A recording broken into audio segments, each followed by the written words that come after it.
Hey guys, it's Katie, and I'm here today to do a review for The Sea Ain't Mine Alone by C.L. Beaumont. Now, for those of you who've been here for a while, you know how I do reviews, but for those of you who are new here, the way that this works is I give you like a general overview about what the book is about, and then I break it down into 4 different categories and talk about different elements of the book. So I talk about the writing, the setting or the world building, the characters, and the plot. And so jumping right on in, the general idea of what this book is about is it's 2 gay surfers that fall in love in the 1970s. Basic gist. That's all you really need to know about it. But just to give you a little bit of a deeper view as to what it's about, basically this follows James as he is venturing into the world of pro surfing and all of the stuff that happens to him along the way. And then we also have another character, and his name is Danny Moore. And Danny Moore is currently, at the start of this book, the top surfer in the world. He knows everything. But the thing about Danny is he's very closed off. He's very arrogant. He just knows everything about everybody, knows everything about everything.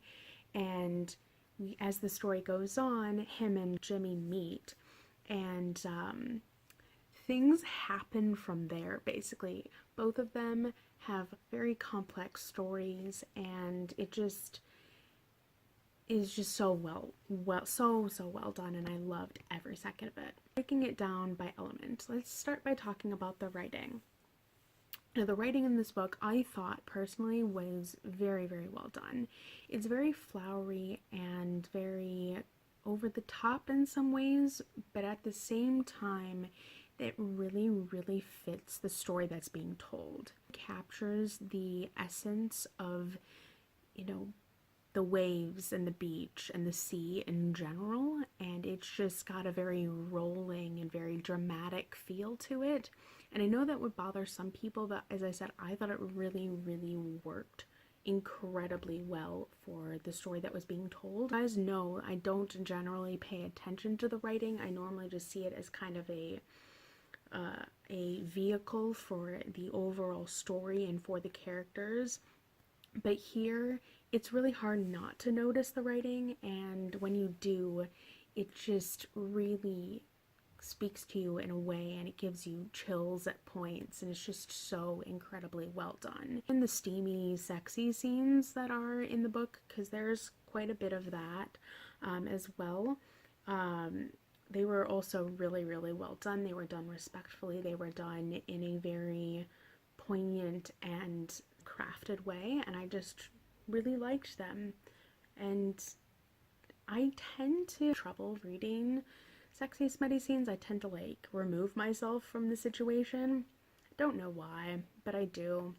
And but this time I didn't do that a lot, and so that was like a really big deal for me. Now, moving on to the setting. The setting, it takes place in 1970s America, primarily in California and Hawaii. And the 2 main places we are in both of those places are Los Angeles, and we are in Oahu. So those are the 2 places we're primarily in throughout the whole book. There are tiny flashbacks throughout that talk about other places, but for the overarching story purposes, Oahu and Los Angeles are primarily where we are. And honestly, the author did such an incredible job at capturing the overall essence of each of those places. I have not personally been to Oahu, and I have been to Los Angeles once when I was like 4, and I thought that she did a really, really great job at capturing what the scene was like in both of those places. It's kind of one of those situations where it literally transports you to the place that it's in. So, I mean, as I said, I kind of have an idea of what California is like, especially the area that was being talked about, but I know nothing about Hawaii except for what I've seen in pictures and movies and things, but I've never actually been there. So the fact that I felt like I was there and like I was transported there, I thought was phenomenally done. And I just thought that even the setting and the time period that it was set in, as I said, the 1970s, was also really, really great. She captured the overall atmosphere of the time period. She captured the like slang and the language of the time, and the overall feel of certain things, like with the war, and with the just overall like feel and atmosphere of the time. Because as you guys might know, being gay in that time period was not necessarily something you wanted to, flout or be out and about. And she even captured that essence really well, and she did it and wrote it in a really respectful and well done way. It's obviously very well researched. And I just really loved getting to experience that overall atmosphere. It just really added to an already really interesting story, and I just loved every aspect of the atmosphere. Also, the surfing scenes. We've got to talk about the surfing scenes. Oh my god, they were stunning. They were incredible. I felt like I was in the water. I felt like I was gliding along with both of these boys, and the competition scenes were also just so well done. It was just, you could feel the tension, you could feel the apprehension of everyone, and just, you were sitting on the edge of your seat a whole bunch. Just so, so good. Now, moving on to the plot. The plot is, as I said but briefly before, Jimmy is basically going pro, or trying to go pro. And a lot of it takes place during the competition season. So it starts with the qualifying rounds, and then it goes up to, I guess you could say, like the second round, and then the semifinals and finals. So, I mean, there's quite a bit of surfing in the book, whether it's just for fun and for training purposes, or competition wise. Surfing is all over, and I loved those aspects of the book. In a lot of ways, they were my favorite parts of the book. They're just so well done. I loved feeling like I was on the beach with the waves lapping on my feet, sand between my toes. It's just so immersive, and I literally loved all of it. And the plot, as I said, it even though it's quite a large book, it's, I think, 500, 600 pages of a chunky sports romance novel. It didn't feel like that at all. It didn't drag. It flowed really well. It was as tumultuous as the sea in some ways. I just loved it so much. As I said, there are multiple aspects to the plot. There is the competition and surfing side of it, but then there's also the romance side of it. Now, the romance in this is a hate to friends to lovers kind of a situation, and I thought that was really, really well done. The hate part was not quite dragged out super long, but it was just, there was definitely some tension between the characters for quite a large portion of the book. And even after they got together, there were some really well done fights that felt realistic and just good in general. There was also some mutual pining, which we all know I live and breathe for. And also got some angsty scenes, which I also really liked. There was just a lot of really great tropes involved, but I really liked the overall fleshing out of the romance, and just kind of how it all worked. So, like, from the time that they met all the way up to the very end of the book, it was just really, really well done and very enjoyable. And even though there were a lot of issues that happened, they were pretty much all addressed, and I felt that it was done in a very, very well done way. But then also, there were also all these other subplots that were going on as well, dealing with his kind of PTSD and his just coming to terms with everything that happened to him and just trying to figure out how to want to live again, kind of a thing, because it's something he was just constantly struggling with. There was a lot of symbolism throughout the book, and I just really enjoyed getting to see that journey as well. Danny also had quite a bit of an emotional journey at times as well. He was kicked out of his house when he was young, taught himself how to surf when he was pretty young, and then he went on and he won all these competitions, but he's like living on his own, and he's just trying to figure out how to, you know, live and balance his life, because he doesn't have a really great support system and everything. And so it was just really lovely to get to see them kind of come together and just overall get to experience their stories kind of parallel, but then also when they converge and come together, and just kind of how they find themselves and be, you know, just have that connection with each other. And I just really, really enjoyed that overall. So the plot was really, really well done. And now last, I'm going to, of course, 100% talk about the characters, because this is first and foremost a character-centric story. As I said, it does have quite a bit of heavy plot elements, but the characters are really what drive that plot. So the main characters that we have are, as I said, James or Jimmy Campbell, and then we have Danny Moore. And they are our two main characters, but in some ways I'd say Jimmy is more of a main character than Danny, just slightly, even though their stories are being told together and then ultimately their interactions with each other. But we get a lot more about James because he's ultimately the driving force of the overall story.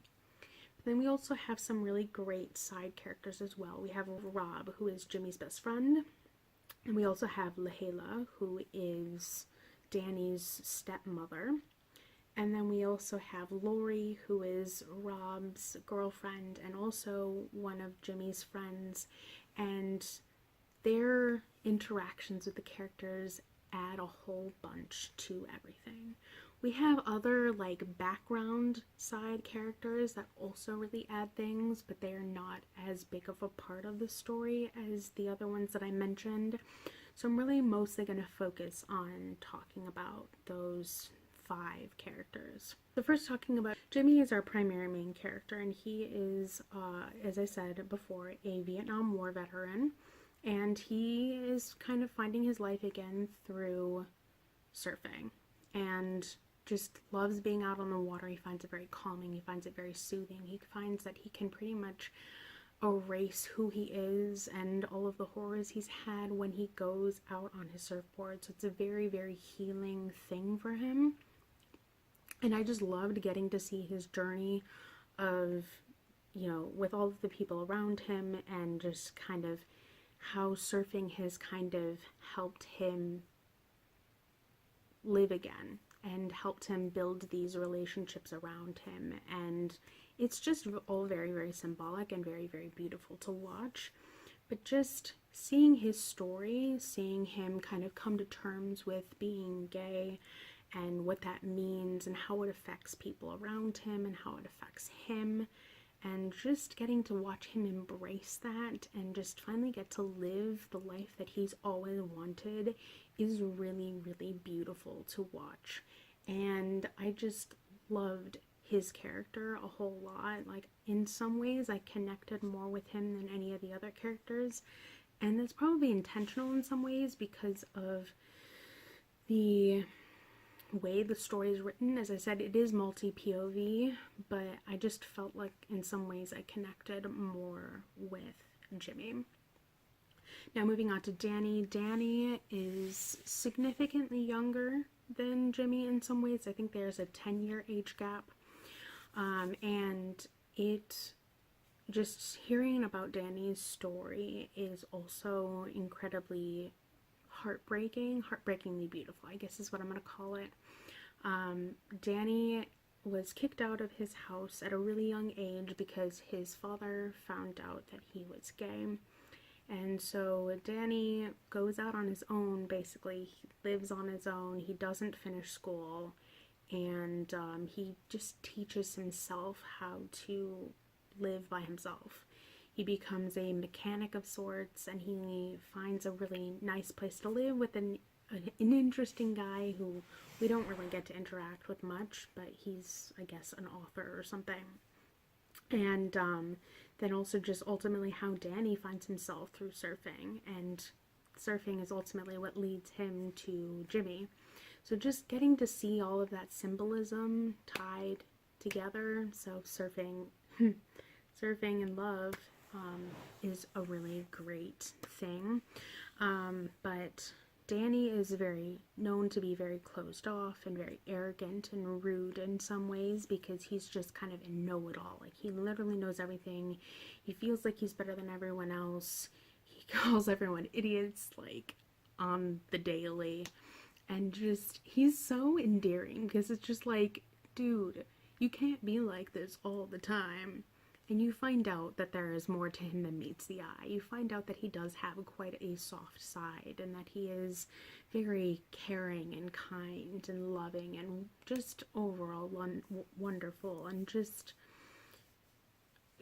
he's been through a lot. And so he doesn't feel or really act his age in a lot of ways. He feels a lot older than he was written. And I think that's appropriate in a lot of ways. Just, it doesn't feel like, I don't even think we ever find out his age, just we know that there's a bit of a gap between him and Jimmy.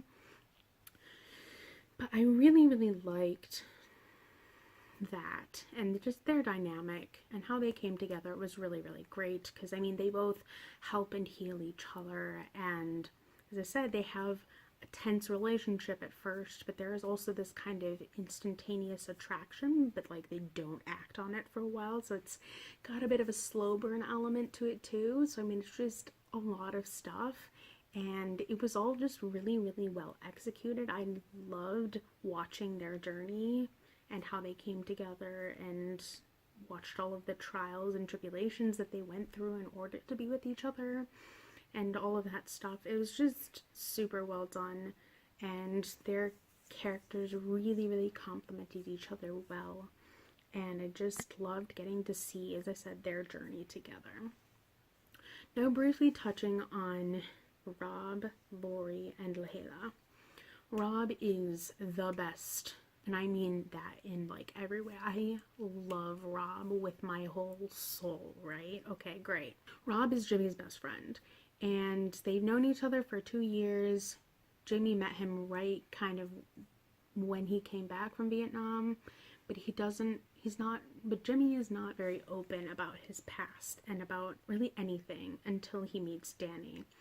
And Rob knows a little bit because he's seen the scar that Jimmy has on his shoulder, but he doesn't know the full extent of everything that Jimmy's been through, and it's definitely explored throughout the book.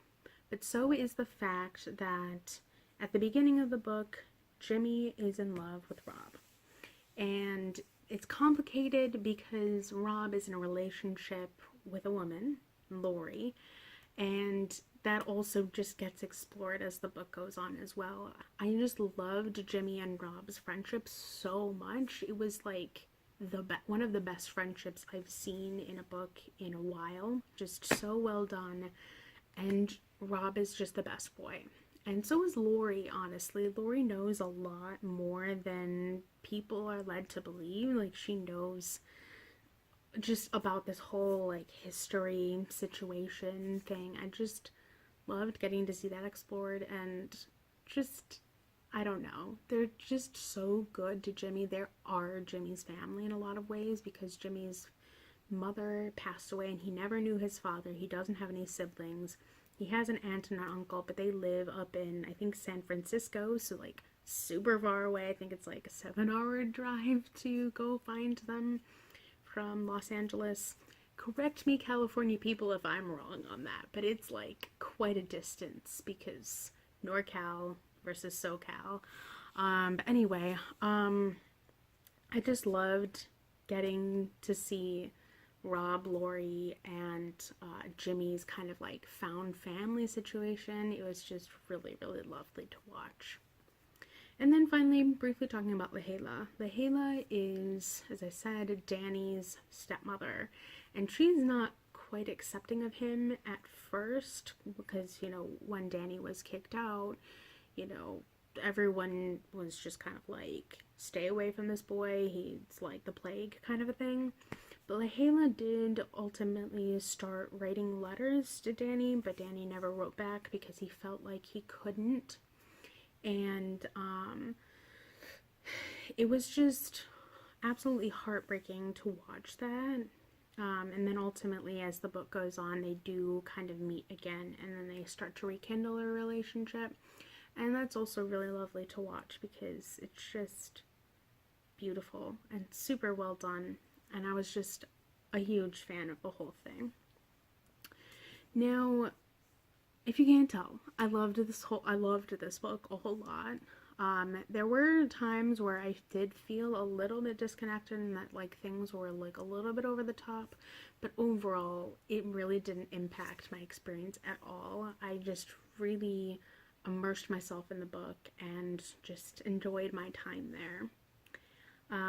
Now, as an aside, I am going to mention there are a few triggers to be aware of.